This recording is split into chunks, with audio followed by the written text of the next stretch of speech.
일본 도쿄의 한 건설업체 사장이 완전히 발칵 뒤집혔습니다. 명문대를 졸업한 26. 딸이 갑자기 한국 남자와 맞선을 보겠다고 선언한 겁니다. 30년간 쌓아온 일본식 가치관이 단숨에 무너져 내렸어요. 과연 이 일본 아버지가 한국 사위를 받아들이게 될까요? 두 나라를 잇는 아름다운 사랑 이야기가 지금 시작됩니다. 끝까지 보시고 구독과 좋아요, 알림 설정 꼭 부탁드려요. 저는 도쿄에서 30년 넘게 건설회사를 운영하고 있습니다. 그날 저녁도 평소와 다름없이 집에 들어서니 아내가 준비한 따뜻한 저녁상이 기다리고 있었어요. 딸 유리가 조용히 젓가락을 들더니 갑자기 진지한 표정을 지었습니다. 딸이 저에게 한국 남자와 맞선을 보려고 한다고 말했어요. 순간 제 손에서 젓가락이 떨어졌습니다. 찰칵 소리가 식탁 위에 울려 퍼졌어요. 와세다 대학을 졸업하고 지금은 번역회사에서 일하는 26의 우리 딸이 그것도 국경을 넘나드는 맞선을 보겠다니요. 믿기지 않았습니다. 갑자기 무슨 소리냐고 당황해서 물으니 딸은 차분하게 대답했어요. 이미 한국 교민단체를 통해서 연락을 받았다고 하더라고요. 상대방도 진지하게 생각하고 있다면서 말이에요. 아내도 놀란 표정으로 딸을 바라봤습니다. 우리나라에도 좋은 남자들이 많은데 왜 굳이 그러느냐고 물었어요. 그런데 딸의 눈빛이 평소와 달랐습니다. 무언가 확고한 결심을 한 것 같았어요. 딸이 말하길 자기도 많이 고민했다고 했어요. 하지만 일본에서 만나는 남자들과는 뭔가 다른 느낌이라고 하더라고요. 한국 남성들이 더 솔직하고 따뜻하다는 얘기를 많이 들었다면서 말입니다. 저는 고개를 저었어요. 그런 건 다 편견이라고, 사람은 국적으로 판단하는 게 아니라고 말했습니다. 하지만 딸은 이미 마음을 정한 듯 했어요. 제가 건설일로 바쁠 때도 항상 가족을 먼저 생각해준다면서 한국 남자들도 그런 가족을 소중히 여기는 마음이 강하다고 하더라고요. 식탁 위에 침묵이 흘렀습니다. 30년간 이 가족을 위해 열심히 일해온 제게 딸의 이런 결정은 충격이었어요. 과연 이게 옳은 일일까요? 딸의 행복을 위한다면 부모로서 어떻게 해야 할까요? 딸이 다시 입을 열었어요. 다음 주 토요일에 도쿄 시내 한 찻집에서 만나기로 했다고 하더라고요. 상대방은 서울에서 작은 IT 회사를 운영하는 29의 청년이라고 했습니다. 이름은 민수라고 하더군요. 아내가 깜짝 놀라며 물었어요. 벌써 그렇게까지 진행된 상황이냐고요. 딸은 담담하게 대답했습니다. 서로 사진도 교환했고 화상통화도 몇 번 했다고 하더라고요. 마음이 복잡해졌습니다. 그날 밤 아내와 저는 잠을 이룰 수 없었습니다.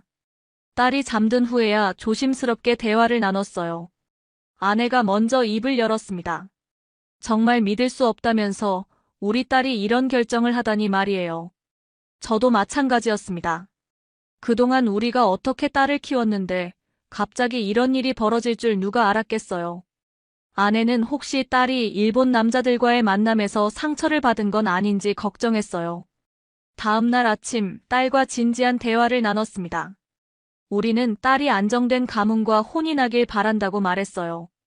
왜 굳이 한국이어야 하는지 물었습니다. 딸의 대답은 예상외였어요. 일본에서 보는 조건만 맞춘 결혼보다는 한국 남성의 가치관이 자신과 더 맞을 것 같다고 하더라고요. 더 따뜻하고 솔직하다면서 말입니다. 저는 반박했어요. 그런 건 다 선입견이라고, 개인차가 있는 거라고 말했습니다. 하지만 딸은 흔들리지 않았어요. 지금까지 만난 일본 남자들은 대부분 거칠에만 중요하게 생각했다고 하더군요. 아내가 걱정스러운 목소리로 물었어요. 언어는 어떻게 할 거냐고, 문화 차이는 생각해봤냐고 말입니다. 딸은 이미 한국어 공부를 시작했다고 대답했어요. 대학 시절부터 한국 문화에 관심이 많았다면서요. 그제야 깨달았습니다. 딸의 방에 한국 책들이 늘어나고 있던 것도, 최근에 한국 드라마를 자주 보던 것도 모두 이런 계획이 있었기 때문이었군요. 저는 화가 났어요. 부모에게 상의도 없이 이렇게 중요한 일을 혼자 결정하다니요. 딸에게 엄하게 말했습니다. 부모 허락도 없이 진행하면 용서하지 않겠다고요. 하지만 딸은 당당했어요. 이미 26이고 자신의 인생은 자신이 책임지겠다고 하더라고요. 다만 부모님의 축복을 받고 싶다면서 한 번만 기회를 달라고 부탁했습니다. 아내가 한숨을 쉬며 말했어요. 우리가 뭘 잘못했을까 싶다고요. 이렇게 키운 적이 없는데 말입니다. 딸이 진지하게 대답했어요. 부모님이 잘못한 게 아니라고, 오히려 부모님이 보여주신 따뜻한 가정의 모습 때문에 더욱 그런 사람을 찾게 된 거라고 하더군요. 그 말을 듣고 복잡한 기분이 들었습니다. 우리가 보여준 가정의 모습이 딸에게 좋은 영향을 줬다니 기쁘기도 하고 당황스럽기도 했어요. 며칠이 지나도 저는 딸의 결정을 받아들이기 어려웠습니다. 매일 아침 출근길에도 건설 현장을 둘러볼 때도 계속 그 생각만 났어요. 과연 우리 딸이 옳은 선택을 하고 있는 걸까요? 30년간 이 일을 해오면서 수많은 사람들을 봐왔지만 내 딸의 마음만큼은 읽기 어려웠습니다. 딸은 이미 모든 걸 준비해두고 있었어요. 한국 교민단체를 통해 정식으로 맞선 자리를 정했다고 하더라고요. 상대는 서울에서 작은 IT 회사를 운영하는 청년 민수라고 했습니다.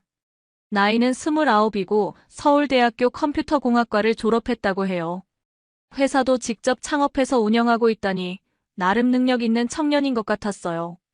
아내가 딸에게 자세히 물었습니다. 그 사람 가족은 어떤 분들이냐고요. 딸이 말하길 아버지는 중학교에서 수학을 가르치시고 어머니는 대학병원에서 간호사로 일하신다고 하더군요. 평범하지만 성실한 중산층 가정이라고 했어요. 형제는 없고 외아들이라고 하더라고요. 저는 여전히 반대 입장이었습니다. 아무리 좋은 사람이라 해도 국경을 넘나드는 결혼은 쉽지 않다고 말했어요. 언어 문제, 문화 차이, 그리고 무엇보다 가족들과 떨어져 살게 될 거라고 걱정했습니다. 게다가 한국과 일본의 복잡한 역사적 관계도 신경 쓰였어요. 하지만 딸은 이미 마음을 굳혔더군요. 민수 씨와 화상통화를 일주일에 2~3번씩 나눴는데 정말 진솔한 사람 같다고 했습니다. 일본어도 아직 서툴지만 매일 공부해서 열심히 배우려고 노력한다면서 말이에요. 심지어 일본 문화에 대해서도 많이 알고 있다고 하더라고요. 맞선 장소는 도쿄 시부야에 있는 전통 찻집으로 정해졌어요. 딸이 그곳을 선택한 이유를 물으니 조용하고 차분한 분위기에서 서로를 제대로 알아갈 수 있을 것 같다고 대답했습니다. 또한 일본의 전통적인 공간에서 만나면 상대방도 일본 문화를 더 잘 이해할 수 있을 거라고 생각했다고 하더군요. 저는 강하게 반대했지만 결국 딸을 막을 수 없었습니다. 딸에게 엄하게 경고했어요.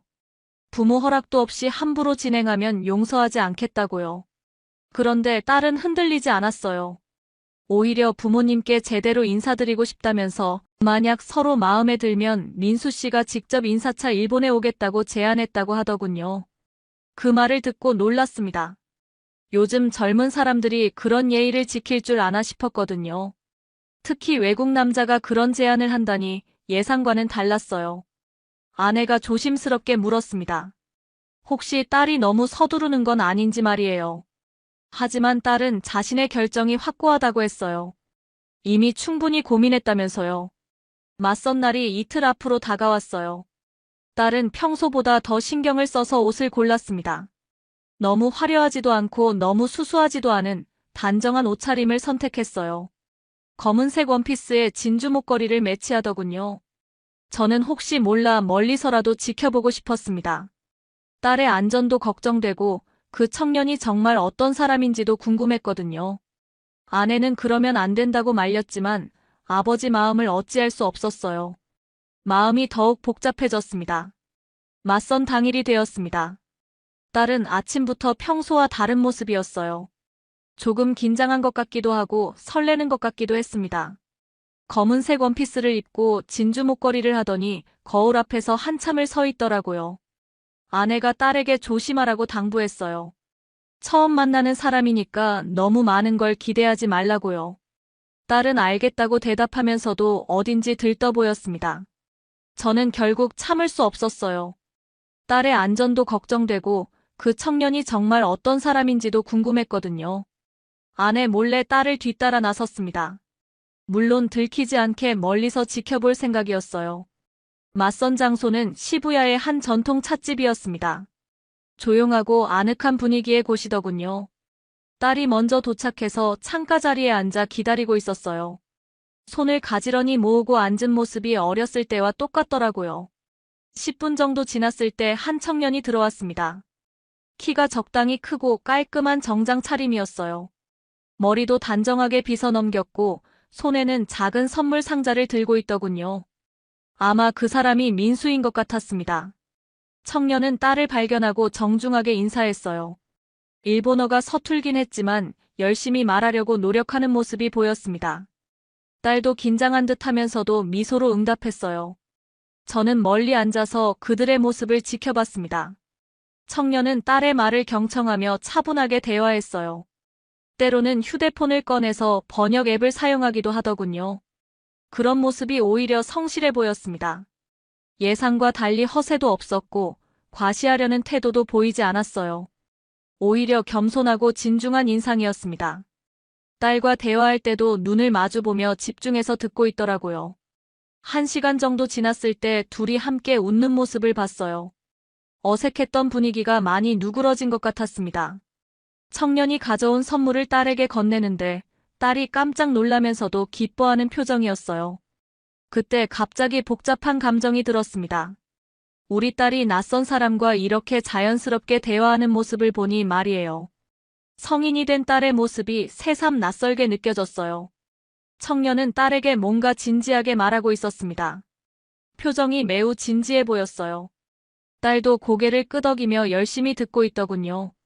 두 사람 사이에 진솔한 대화가 오가고 있는 것 같았습니다.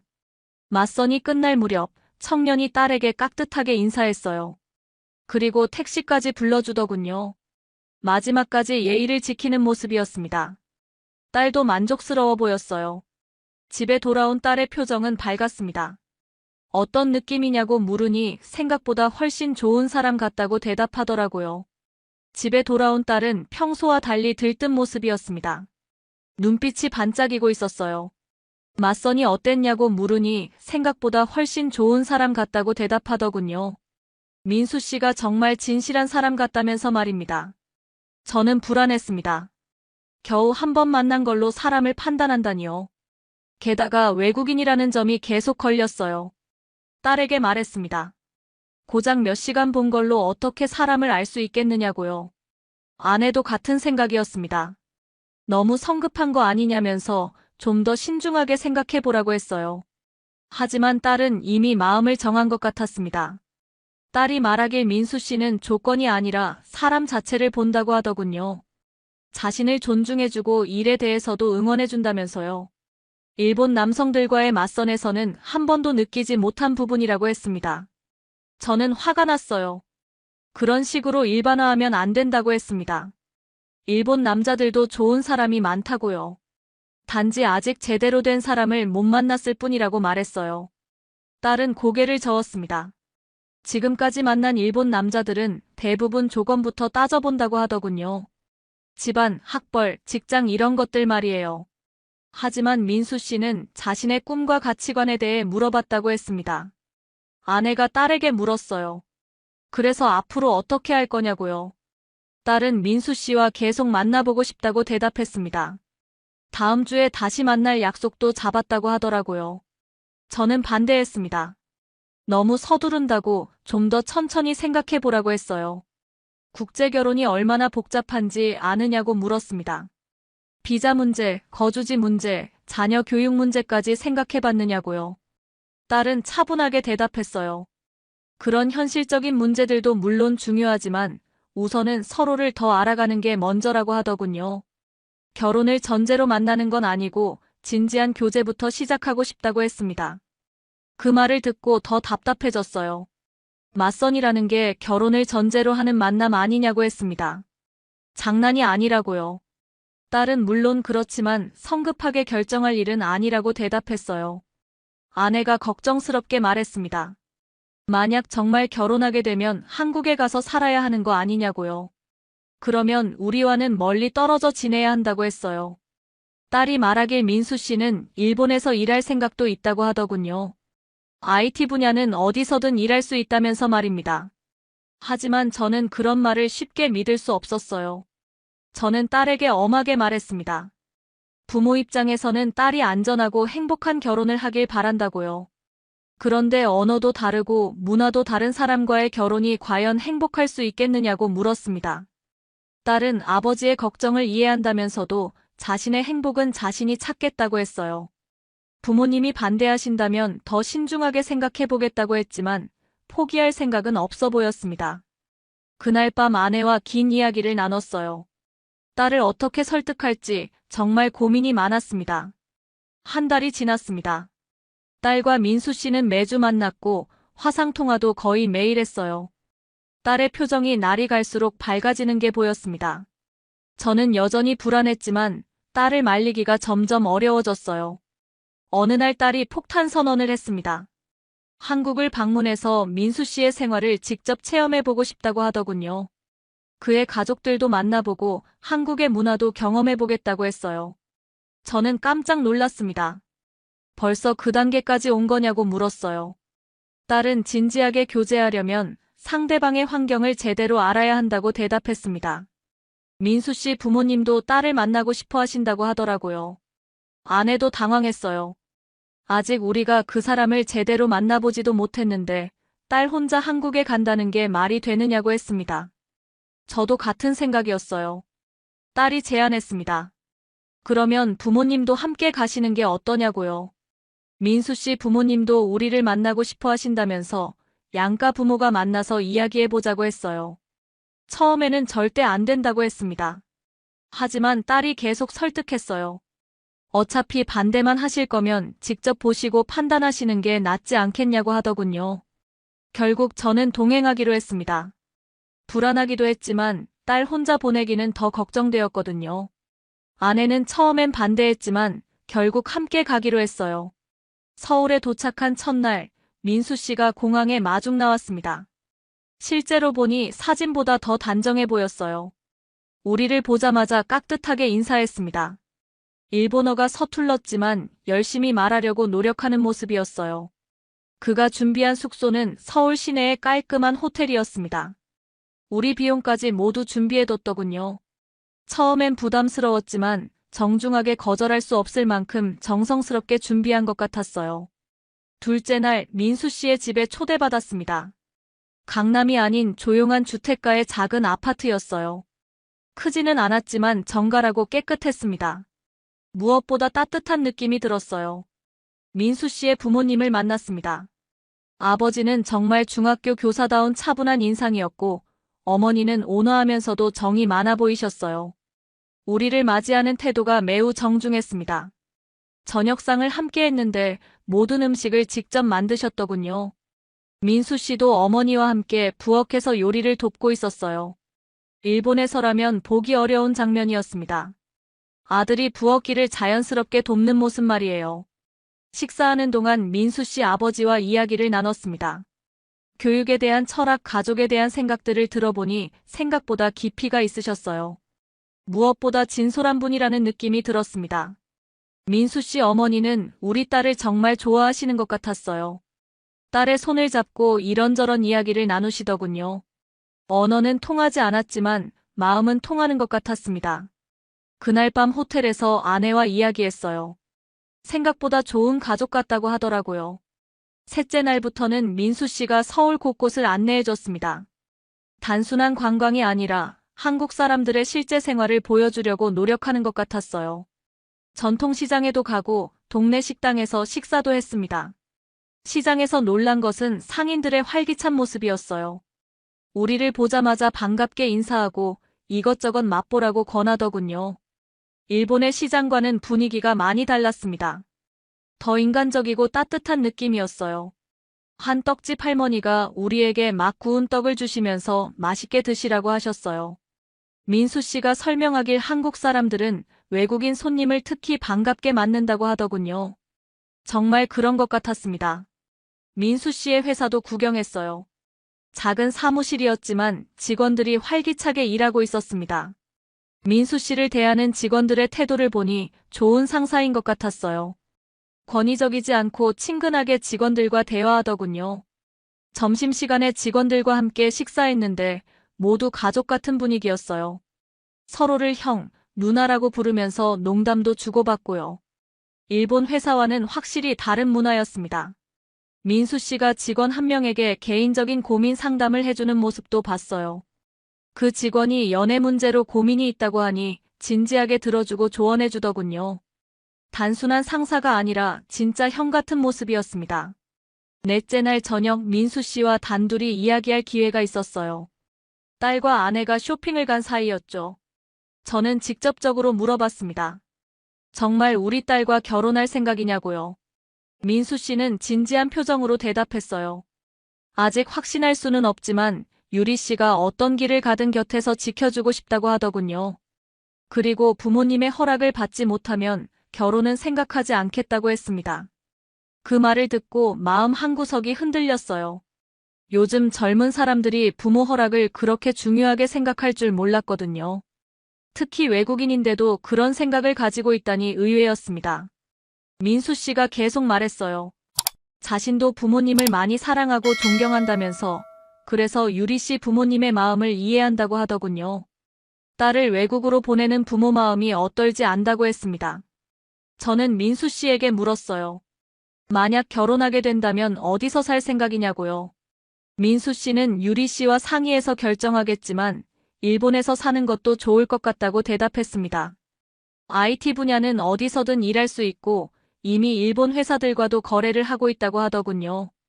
일본어도 더 열심히 배워서 완전히 익히고 싶다고 했어요. 그 진지한 태도에 또 한 번 놀랐습니다.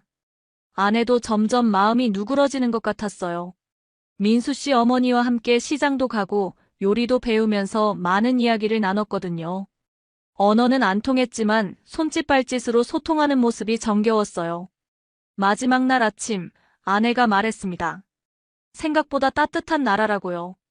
사람들도 정이 많고 가족을 소중히 여기는 문화가 일본과 비슷하다고 하더군요. 저도 인정할 수밖에 없었어요. 민수 씨의 진심만큼은 의심할 여지가 없었거든요. 딸을 정말 소중하게 생각하고 있다는 게 느껴졌습니다. 공항으로 가는 길에 민수 씨가 말했어요. 이번 방문이 정말 좋은 기회였다고 앞으로도 자주 뵙고 싶다고 하더군요. 돌아오는 날 공항에서 딸이 조심스럽게 물었습니다. 이제 자신의 선택을 인정해 주시겠냐고요. 저는 잠시 망설였어요. 지난 며칠간 본 장면들이 머릿속을 스쳐 지나갔습니다. 성실히 일하는 민수 씨의 모습, 부모님을 대하는 그의 태도, 직원들과의 따뜻한 관계, 그리고 무엇보다 딸을 바라보는 그의 진심 어린 눈빛들이 떠올랐어요. 딸의 밝아진 표정도 생각났습니다. 아내가 먼저 입을 열었어요. 민수 씨는 정말 좋은 사람 같다고, 우리 딸을 잘 돌봐줄 것 같다고 하더군요. 저도 더 이상 반대할 이유를 찾을 수 없었습니다. 민수 씨에게 말했어요. 잘 부탁한다고 우리 딸을 행복하게 해달라고요. 그 순간 딸의 눈에 눈물이 맺혔습니다. 민수 씨도 깊숙이 고개를 숙이며 감사하다고 했어요. 공항에서 헤어지면서 민수 씨가 약속했습니다. 한 달 후에 정식으로 일본에 와서 프러포즈를 하겠다고요. 그리고 결혼 준비도 양가 부모님과 상의해서 진행하고 싶다고 했어요. 일본에 돌아온 후 딸은 더욱 적극적으로 한국어 공부를 시작했습니다. 민수 씨도 일본어 공부에 더욱 매진했어요. 둘 다 서로를 위해 노력하는 모습이 보기 좋았습니다. 한 달 후 민수 씨가 약속대로 일본에 왔어요. 정장을 차려입고 꽃다발과 반지를 준비해서 말입니다. 우리 집 거실에서 정중하게 무릎을 꿇고 프러포즈했습니다. 딸이 기쁜 마음으로 승낙했을 때 저는 복잡한 감정이 들었어요. 기쁘기도 하고 서운하기도 했습니다. 이제 정말 딸이 우리 곁을 떠날 수도 있겠구나 하는 생각이 들었거든요. 하지만 민수 씨가 다시 한번 약속했어요. 일본에서 살 계획이라고 부모님과 가까이 지내고 싶다고 하더군요. 그리고 일본 문화도 더 배우고 싶다고 했습니다. 결혼식 준비를 하면서 양가 가족들이 더욱 가까워졌어요. 민수 씨 부모님도 다시 일본에 오셨고, 우리도 한국을 몇 번 더 방문했습니다. 서로의 문화를 이해하려고 노력했어요. 결혼식 날 두 나라의 전통을 모두 살린 아름다운 결혼식을 올렸습니다. 한복과 기모노가 어우러진 독특한 결혼식이었어요. 하객들도 두 나라 문화의 조화에 감탄했습니다. 민수 씨는 정말 약속을 지켰어요. 일본에 회사를 설립하고 우리 집 근처에 새 집을 마련했습니다. 딸과 함께 매주 우리를 찾아와서 안부를 묻고 함께 식사를 했어요. 몇 년 후 첫 손자가 태어났을 때 민수 씨는 아이에게 한국 이름과 일본 이름을 모두 지어줬어요. 두 나라의 문화를 모두 물려주고 싶다면서 말입니다. 지금 생각해보면 딸의 선택이 옳았다는 걸 인정할 수밖에 없어요. 민수 씨는 정말 좋은 남편이 되었고 우리에게도 훌륭한 사위가 되었습니다. 국경과 체면을 넘어서 딸의 행복을 함께 지켜주기로 한 그날의 결정을 후회하지 않습니다. 우리는 진정한 가족이 되었고 두 나라의 문화가 하나로 어우러진 아름다운 가정을 만들어가고 있어요. 이렇게 해서 한 일본 아버지는 한국 사위를 얻게 되었습니다. 처음엔 반대했지만 한국인의 진정한 마음과 가족을 향한 따뜻함을 직접 경험하면서 완전히 마음을 열게 되었어요. 한국 남자들의 진실함과 책임감, 그리고 가족을 소중히 여기는 마음이 국경을 넘어 인정받은 감동적인 이야기였습니다. 민수 씨처럼 사랑하는 사람을 위해 다른 나라 언어까지 배우고 장인어른께 정중하게 인사드리는 모습이야말로 진정한 한국 남자의 모습이 아닐까요? 지금도 이 가족은 두 나라 문화가 어우러진 아름다운 가정을 꾸려가고 있습니다. 사랑에는 국경이 없다는 걸 보여준 멋진 이야기였어요. 이런 감동적인 스토리가 더 궁금하시다면 구독과 좋아요 버튼 꾹 눌러주시고 알림 설정까지 해주세요. 여러분의 응원이 더 좋은 콘텐츠를 만드는 힘이 됩니다. 힘이 됩니다. 힘이 됩니다. 힘이 됩니다.